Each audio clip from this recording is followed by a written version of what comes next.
तो hello students, स्वागत है आपका आपके इस यूट्यूब चैनल्स के ऊपर। तो आज ना हम जो हमारा जो फर्स्ट लेसन रहेगा वो रहेगा ज्योमेट्री का जो फर्स्ट लेसन है क्लास 10th का सिमिलैरिटी। उस लेसन को आज हम स्टार्ट करने वाले हैं और आज हमारा जो फर्स्ट लेक्चर रहेगा उसमें आज हम लेसन से रिलेटेड थोड़ा सा इंट्रोडक्शन के बारे में सीखेंगे, टीचिंग मेथोडोलॉजीज के बारे में डिस्कस करेंगे और फिर उसके बाद हमारी जो पहली प्रैक्टिस सेट रहेगी जैसे कि 1.1 उसको भी हम अगर पॉसिबल रहा तो आज हम स्टार्ट करेंगे, नहीं तो फिर हमारा जो सेकंड लेक्चर रहेगा उसमें हम उसको कवर अप करने की कोशिश करेंगे।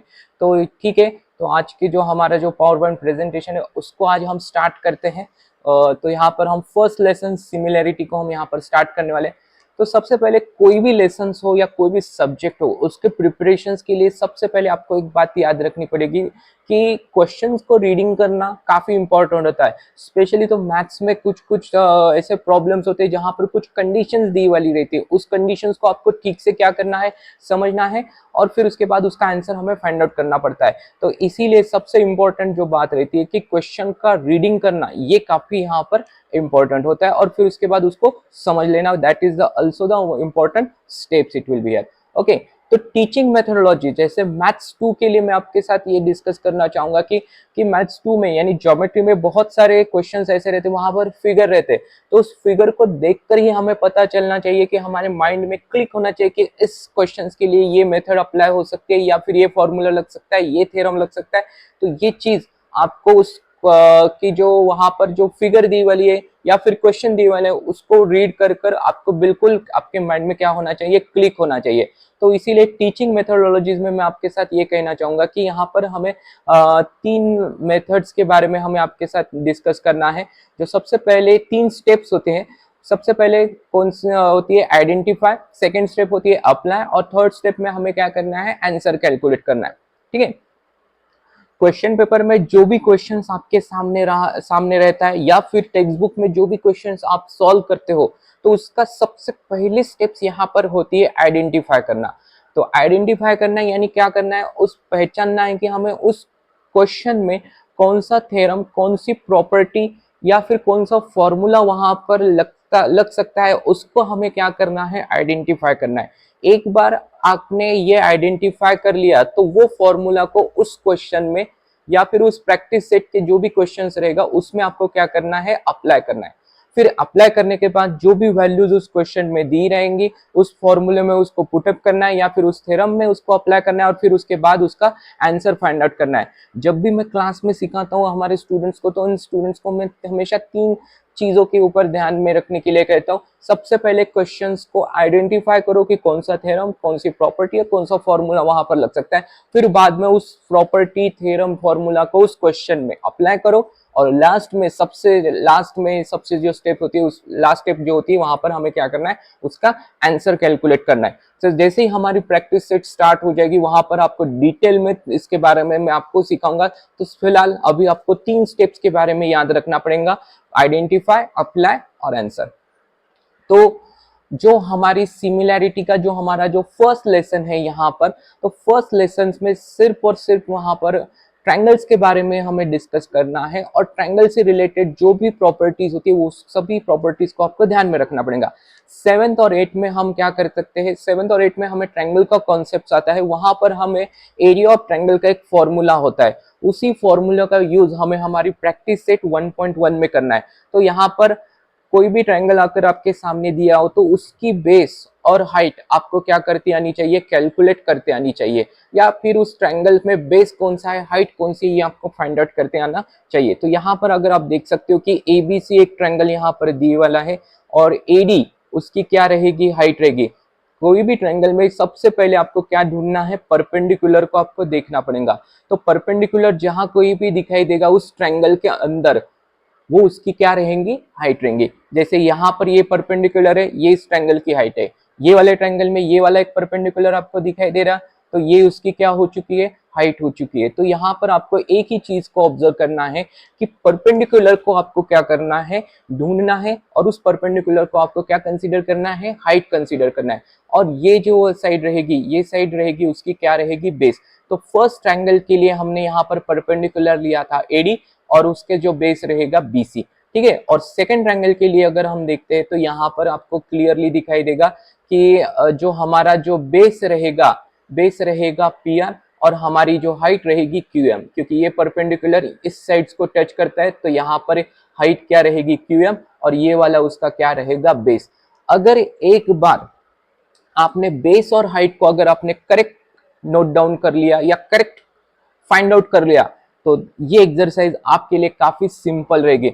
और फिर क्वेश्चंस में जो रहेंगे तो क्वेश्चंस में हमें कितने ट्रायंगल दिए वाले रहेंगे, 2 ट्रायंगल्स हमें दिए वाले रहेंगे और दोनों भी ट्रायंगल्स का हमें क्या फाइंड आउट करना है, रेशियो फाइंड आउट करना है। किसका रेशियो फाइंड आउट करना है, एरिया का।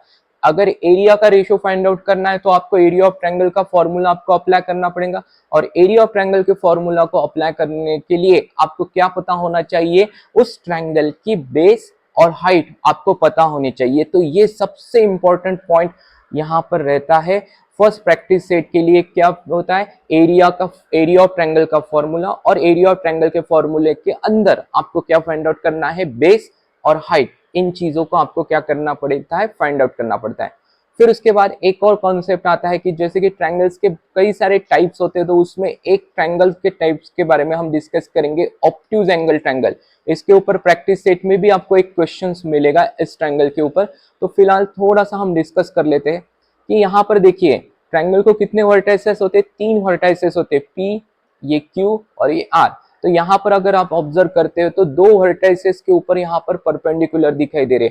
एक Q से हमने परपेंडिकुलर यहाँ पर ड्रॉ किया है PR के ऊपर और दूसरा परपेंडिकुलर हमने ड्रॉ किया है P से, कहां पर, PS, ये दूसरा परपेंडिकुलर है। तो ये वाले जो ऑब्ट्यूज एंगल ट्रायंगल रहेंगे तो ये वाले ऑब्ट्यूज एंगल ट्रायंगल के लिए 2 हाइट रहेंगी क्योंकि 2 अलग अलग वर्टेक्स से 2 परपेंडिकुलर हमने यहाँ पर ड्रॉ किए। तो पहला परपेंडिकुलर अगर QT को अगर आप कंसीडर करते हो तो ये QT इसकी क्या हो चुकी है, हाइट हो चुकी है। और इसका जो बेस रहेगा वो कौन सा रहेगा, PR उसका क्या रहेगा, बेस रहेगा। फिर उसके बाद PS को अगर हम परपेंडिकुलर कंसीडर करते हैं तो PS उसकी क्या हो जाएगी, हाइट। तो इस केस में QR को हमें क्या कंसीडर करना पड़ेगा, बेस कंसीडर करना पड़ेगा, RS को नहीं, क्योंकि बहुत सारे स्टूडेंट्स को ऐसा लगता है कि RS उसका बेस हो जाएगा। नहीं, यहाँ पर हमें सिर्फ और सिर्फ किसको बेस कंसीडर करना पड़ेगा, QR को बेस कंसीडर करना पड़ेगा और PS उसकी क्या रहेगी, हाइट रहेगी। तो ये थोड़ा सा एक पॉइंट आपको ध्यान में रखना पड़ेगा अगर ऑब्ट्यूज एंगल ट्रायंगल आता है तो। बाकी equilateral triangle, right angle triangles के लिए तो कोई प्रॉब्लम्स तो वहां पर नहीं आती है। सिर्फ ऑब्ट्यूज एंगल ट्रायंगल्स के क्वेश्चन ही थोड़ा सा स्टूडेंट्स के माइंड में क्या करते हैं, कंफ्यूज करते हैं। तो एक बार हम फिर से रिपीट करते हैं कि देखो यहाँ पर 2 अलग अलग वर्टेक्स से 2 अलग अलग परपेंडिकुलर ड्रॉ किए हैं। तो सबसे पहला परपेंडिकुलर यहाँ पर हमें QT दिखाई देगा, तो ये रहेगी उसकी हाइट और ये रहेगा उसका PR उसका बेस। फिर उसके बाद P से एक और परपेंडिकुलर हमने यहाँ पर ड्रॉ किया है तो PS उसका क्या रहेगी, हाइट और QR उसका क्या रहेगा, बेस रहेगा। तो इन चीज को आपको ध्यान में रखना पड़ेगा। फिर उसके बाद जो हमारी फर्स्ट प्रैक्टिस सेट रहेगी वो टोटली किसके ऊपर बेस रहेगी, फर्स्ट प्रैक्टिस सेट इसी फॉर्मूले के ऊपर बेस रहेगी, एरिया ऑफ ट्रायंगल का। पर लेकिन एरिया ऑफ ट्रायंगल का फॉर्मूला आपको कितने ट्रायंगल्स के लिए लगाना है, 2 ट्रायंगल्स के लिए लगाना है, यहाँ पर फर्स्ट ट्रायंगल और सेकंड ट्रायंगल। थोड़ा सा इसको डिटेल में समझने की कोशिश करेंगे फर्स्ट कंडीशन को। अगर फर्स्ट कंडीशन अगर आपको समझ में आती है तो बाकी की कंडीशंस भी आपको इजीली समझ में आएंगे। तो यहाँ पर एरिया ऑफ ट्रायंगल का हमें क्या फाइंड आउट करना है, रेशियो फाइंड आउट करना है A1/A2, ठीक है। तो A1/A2 का रेशियो अगर हमें फाइंड आउट करना है तो यहाँ पर 2 बार एरिया ऑफ ट्रायंगल का फॉर्मूला हमें अप्लाई करना पड़ेगा। ये पहले वाले ट्रायंगल में भी अप्लाई करना पड़ेगा, फिर दूसरे वाले ट्रायंगल में भी एरिया ऑफ ट्रायंगल का फॉर्मूला हमें अप्लाई करना पड़ेगा। तो यहाँ पर देखियो पहली कंडीशन में उन्होंने क्या कहा है कि 2 ट्रायंगल है और दोनों भी ट्रायंगल्स की हाइट कैसी है, इक्वल है, ठीक है। Heights of both the triangles are equal. अगर हाइट इक्वल है तो इसका मतलब ये होता है कि जो ये वाले ट्रायंगल की जो हाइट है ये AD फिर से परपेंडिकुलर दिखाई दे रहा है और यहाँ पर एक और परपेंडिकुलर दिखाई दे रहा है PS, यानी AD और PS इन दोनों की वैल्यू कैसी है, सेम है। अगर पहले वाले ट्रायंगल में AD की वैल्यू अगर 4 है तो दूसरे वाले ट्रायंगल में भी AD की वैल्यू कितनी रहेगी, 4 ही रहेगी। अगर पहले वाले ट्रायंगल में AD की वैल्यू यहाँ पर 3 दी वाली है तो दूसरे वाले ट्रायंगल में भी AD की वैल्यू यहाँ पर कितनी रहेगी, 3 दी हुई है। क्यों, क्योंकि हमें कंडीशन दी है कि कंडीशन में उन्होंने कहा है कि height of both the triangles are equal उन्होंने कहा है, ठीक है। तो यहाँ पर हमें यहाँ पर क्लियरली उन्होंने मेंशन करके दिया है हाइट इक्वल है करके। तो अगर हाइट इक्वल होती है तो दो ट्राइंगल्स के एरियाज का रेशो हमें क्या करना है, फाइंड आउट करना है, ठीक है। तो यहाँ पर हम लिख लेंगे एरिया ऑफ ट्राइंगल का फॉर्मूला, ऑलरेडी आपको पता है half into base into height. जो पहला वाला ट्राइंगल रहेगा एडी उसकी हाइट रहेगी और बीसी उसका बेस रहेगा। तो एडी के बजाय हमने एडी कैसे हाइट इक्वल है तो इसीलिए हमने एडी की जगह हमने यहाँ पर क्या लिखे वाला है, एच लिखे वाला है, ठीक है। एडी की जगह हमने क्या लिखे वाला है, एच लिखे वाला है। और बेस हमारा क्या रहेगा, बेस हमारा क्या रहेगा बीसी। जो दूसरा वाला ट्राइंगल है, दूसरे वाले ट्राइंगल्स में सबसे पहले परपेंडिकुलर ऑब्जर्व करो। तो परपेंडिकुलर आपको यहाँ पर दिखाई दे रहा है, ठीक है। तो परपेंडिकुलर क्या है, यहाँ पर परपेंडिकुलर हमें दिखाई दे रहा है पीएस, और उसका जो बेस रहेगा हमें क्या कंसीडर करना पड़ेगा, क्यू आर को हमें क्या कंसीडर करना पड़ेगा, बेस कंसीडर करना पड़ेगा। फिर हमें एरिया ऑफ ट्रायंगल A1 का रेशियो किसके साथ निकालना है, A2 के साथ। फिर A1 के लिए फॉर्मूला आएगा half into base into height. तो बेस उसका BC है और हाइट हमने H कंसीडर किए। फिर दूसरा वाला ट्रायंगल रहेगा, वहां पर भी फिर से वही फॉर्मूला आपको अप्लाई करना है, half into base into height. तो उसके लिए कितना आएगा, QR उसका बेस है और हाइट कितनी रहेगी, H। तो यहाँ पर क्या होगा, फिर जब हम फॉर्मूला उसको अप्लाई करते हैं तो यहाँ पर हाफ और ये हाफ क्या हो जाएगा, कैंसल हो जाएगा, क्योंकि ये कांस्टेंट है। हाइट भी हमारी कैसी थी, दोनों भी ट्रायंगल्स की हाइट हमारी कैसी थी, इक्वल थी। ये भी क्या हो जाएगी, कैंसल हो जाएगी। फिर बाकी क्या रहेगा यहाँ पर, BC अपॉन QR। तो BC यानी क्या हो चुका है, फर्स्ट ट्रायंगल का बेस, इसीलिए हमने इसको लिखा है B1। और QR हमारा क्या हो चुका है, QR यानी हमारे सेकेंड ट्रायंगल का यहाँ पर क्या हो चुका है, बेस हो चुका है। तो इसीलिए यहाँ पर A1 upon A2 is equal to कितना आएगा, B1 अपॉन B2 यहाँ पर आ जाएगा, ठीक है। तो ये रही हमारी फर्स्ट ट्रायंगल्स की फर्स्ट कंडीशन, जहां पर हमने एरिया ऑफ ट्रायंगल्स का रेशियो हमने फाइंड आउट किया था। जैसे यहाँ पर मैंने आपको कहा था कि एरिया ऑफ ट्रायंगल्स का हमें क्या फाइंड आउट करना होता है, रेशियो फाइंड आउट करना पड़ता है। अगर रेशियो फाइंड आउट करना है तो आपको क्या करना पड़ेगा, एरिया ऑफ ट्रायंगल का फॉर्मूला आपको क्या करना पड़ेगा, अप्लाई करना पड़ेगा। तो फर्स्ट कंडीशन में हमें ये ध्यान में आ चुका है, अगर हाइट इक्वल रहती है तो एरिया ऑफ ट्रायंगल का जो रेशियो रहेगा वो किसके साथ प्रोपोर्शन में रहेगा, बेस के साथ प्रोपोर्शन में रहेगा, यानी B1 अपॉन B2 यहाँ पर आएगा। तो इसी फॉर्मूले के ऊपर हमें टोटल कितने कंडीशंस मिलती है, 4 कंडीशंस मिलती है। पहली कंडीशन हमने यहाँ पर फाइंड आउट की थी, दो ट्रायंगल्स थे, दोनों ट्रायंगल्स की क्या इक्वल थी, हाइट इक्वल थी। फिर उसके बाद हमें सेकेंड कंडीशन में हमें क्या करना पड़ेगा, दो ट्रायंगल्स है, दो ट्रायंगल्स के बेस इक्वल रहेंगे। थर्ड कंडीशन में हमें फाइंड आउट करना पड़ेगा बेस और हाइट, बेस और हाइट दोनों इक्वल रहेंगे, तो फिर उसका आंसर क्या आएगा। और फोर्थ कंडीशन में हमें ये फाइंड आउट करना, बेस और हाइट दोनों अगर डिफरेंट रहते तो उसमें क्या करना पड़ेगा। तो ओवरऑल जो फर्स्ट प्रैक्टिस सेट से रिलेटेड जितनी भी 4 कंडीशंस थी, उस 4 कंडीशंस को हमने इस स्लाइड्स में कवर अप कर लिया है, समराइज कर लिया है। अगर हाइट इक्वल रहती है तो A1 upon A2 is equal to कितना आता है, B1 अपॉन B2 उसका आंसर आता है। तो ये रहेगा रेशियो उसका। अगर बेस इक्वल रहेंगे तो यहाँ पर क्या हो जाएगा, ये वाले केस में बेस यानी यहाँ पर बेस इक्वल है तो B क्या हो जाएगा, कैंसल हो जाएगा। फिर यहाँ पर H1 अपॉन H2 आएगा। तो इसीलिए यहाँ पर हमने सेकंड कंडीशंस को हमने लिखा है A1 upon A2 is equal to कितना आएगा, H1 अपॉन H2।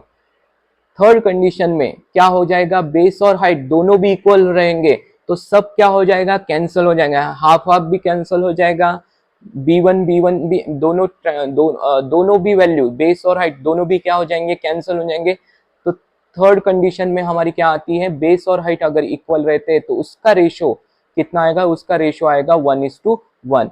अगर बेस और हाइट दोनों भी अलग अलग है, डिफरेंट दिए वाले, तो उसको हमें क्या करना पड़ेगा, उसका हमें रेशियो अलग से क्या करना पड़ेगा, फाइंड आउट करना पड़ेगा। किसका, A1 अपॉन A2 का रेशियो हमें क्या करना पड़ेगा, अलग से हमें फाइंड आउट करना पड़ेगा। तो ये 4 इंपॉर्टेंट कंडीशंस हमें प्रैक्टिस सेट 1.1 के लिए काम में आने वाली है। तो पहली कंडीशंस हमने सीखी थी, अगर हाइट इक्वल रही तो एरिया ऑफ ट्रायंगल्स का जो रेशियो रहेगा वो किसके साथ प्रोपोर्शन में रहेगा, बेस के साथ। अगर बेस इक्वल रहता है तो हाइट के साथ प्रोपोर्शन में रहेगा। बेस और हाइट दोनों इक्वल रहते हैं तो उसका रेशियो 1:1 आएगा। बेस और हाइट अगर दोनों डिफरेंट रहते हैं तो उसको हमें अलग से कैलकुलेट करना पड़ेगा। तो ये 4 इंपॉर्टेंट कंडीशंस को आपको क्या करना है, ध्यान में रखना है। और ये 4 इंपॉर्टेंट कंडीशन अगर एक बार आप लर्न कर लोगे तो प्रैक्टिस सेट 1.1 आपके लिए काफी क्या हो जाएगी, सिंपल हो जाएगी। सिर्फ और सिर्फ किसके ऊपर बेस है, एरिया ऑफ ट्रायंगल्स के फॉर्मूला के ऊपर बेस है। और एरिया ऑफ ट्रायंगल का कॉन्सेप्ट्स को हमने 7th और 8th में काफी सारे क्वेश्चंस हमने इसके ऊपर हमने क्या किए थे, सॉल्व किए थे। तो इसीलिए 4 कंडीशंस को आपको एक बार क्या करना है, लर्न कर लेना है। a1/a2 इज इक्वल टू कितना आएगा, b1/b2। फिर बेस अगर इक्वल रहा तो फिर एरिया किसके साथ प्रोपोर्शन में रहेगा, हाइट के साथ। फिर a1/a2 इज इक्वल टू आएगा h1/h2। बेस और हाइट दोनों इक्वल रहते तो a1:a2 इज इक्वल टू आएगा 1:1। अगर बेस और हाइट दोनों डिफरेंट है तो उसको हमें क्या करना पड़ेगा, अलग से कैलकुलेट करना पड़ेगा। तो ओवरऑल जो हमारा जो फर्स्ट लेसन था उसका जो इंट्रोडक्शन था प्रैक्टिस सेट 1.1 से रिलेटेड, तो यहाँ तक हमारा क्या हो जाता है, खत्म हो जाता है। और आगे चलकर आपको कोई भी डाउट अगर यहाँ पर आते हैं तो उसको आपको क्या करना है, कमेंट करना है और हमारे साथ शेयर करना है। और ये 4 इंपॉर्टेंट कंडीशंस जो मैंने आपके साथ शेयर की थी, उस 4 इंपॉर्टेंट कंडीशंस को आपको लर्न करना है, क्योंकि जो हमारा जो लेक्चर 2 रहेगा उसमें हम आपके साथ डिटेल में प्रैक्टिस सेट 1.1 के बारे में आपके साथ डिस्कस करेंगे। तो फिलहाल यहाँ तक हमारा फर्स्ट लेक्चर कंप्लीट होता है। वीडियो अगर आपको अच्छी लगती है तो बिल्कुल इस वीडियो को लाइक कीजिए। Thank you for watching my video.